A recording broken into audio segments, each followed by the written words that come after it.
Fan theories are always a little far-fetched and weird, but they're especially fun to put together for horror movies since they tend to be an exercise in either explaining or escalating the pre-existing creepiness. And while a good amount of them are inevitably ridiculous, the horror genre does throw up a handful that are at least worthy of a proverbial chin scratch. As such, I'm Ben from What Culture, and here are 8 horror movie fan theories that make the films even creepier. Obviously, there are spoilers ahead. Ooh, scary. Number 8. Dewey is the third killer. Scream. After a woman named Maureen allegedly has an affair with Billy Loomis's father and subsequently splits up his parents, Billy and his best friend Stu take it upon themselves to murder her. Fair enough. They then set about slicing their way through their schoolmates until they can get to her daughter Sydney as well. Also sounds reasonable. All goes to plan until Billy gets thrown in jail after Sydney accuses him of attacking her. Yet despite clearly being a suspect and evidence putting him at the scene, he's released the next day. Why? Because Officer Dewey is on the case, or something. The theory goes that Dewey, who's always been a little obsessed with Sydney, snaps and helps Billy and Stu with their murderous rampage when his advances are rejected. A theory backed up when his sister is brutally murdered later on without him even batting an eyelid. Normal behavior, that's fine. Number 7. Childs is the monster because he drank gasoline. The Thing. After spending the entire film watching the creature strategically shapeshift its way through a murder spree, it finally comes down to Childs and MacReady waiting it out in sub-zero temperatures to be rescued.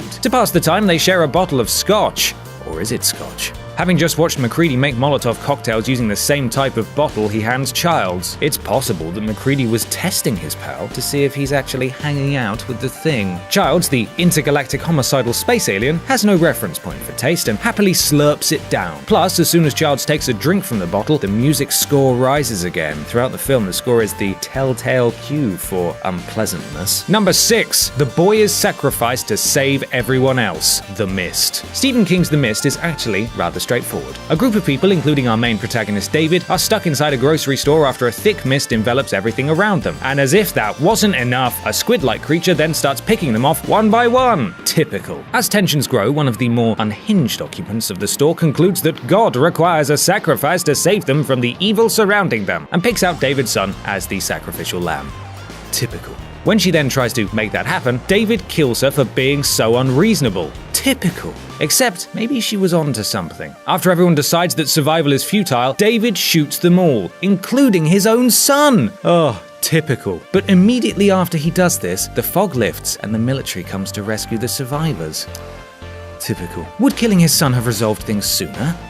Well, I suppose you could call him a father who dragged out a scary fog monster attack by not killing his son sooner for whackers. Hashtag father who dragged out a scary fog monster attack by not killing his son sooner for whackers. Sorry, editor, for that. Number 5. Eugene is Billy from Black Christmas. Behind the Mask. The Rise of Leslie Vernon. As the title implies, this film goes behind the scenes, using a mockumentary format to show our favorite violent psychopaths target their victims and execute seemingly supernatural acts. With some assistance from veteran slasher villain and friend Eugene, it follows Leslie Vernon, an up-and-comer on the teen murder scene, and who's at some point presumably graced the cover of Teen Murdering Monthly. But where did Eugene acquire his skills? Well, he's actually Billy from Black Christmas, one of the very first slasher films, and the one that originated the idea of the serial killer mysteriously disappearing at the end. Number 4. The aliens are actually demons. Signs. At first glance, Signs appears to be just another of M. Night Shyamalan's pseudo-horror movies that relies entirely on a naff and predictable twist ending. When aliens invade Earth, we learn through sheer coincidence that water hurts them, so our stars splash the aliens right out of their home, and the world, it would appear, is saved. Except it's actually about demons coming to Earth. The only reason we think these are aliens in the first place is the appearance of those classic crop circles and the traditional alien-like proportions of the life forms. Not only do we not actually see any UFOs or other alien technology, but we're treated to religious iconography around every corner. The entire plot of the movie centers around a priest rediscovering his faith and eventually dispatching evil using glasses of holy water. Number 3. Dr. Sam Loomis is Sam Loomis from Psycho. Halloween. The most logical explanation for Donald Pleasance's character sharing the name name of Janet Leigh's boyfriend from Psycho is that John Carpenter simply wanted to pay tribute to the famous Hitchcock film, while also giving a wink and a nod to viewers who recognize Jamie Lee Curtis as Janet Leigh's daughter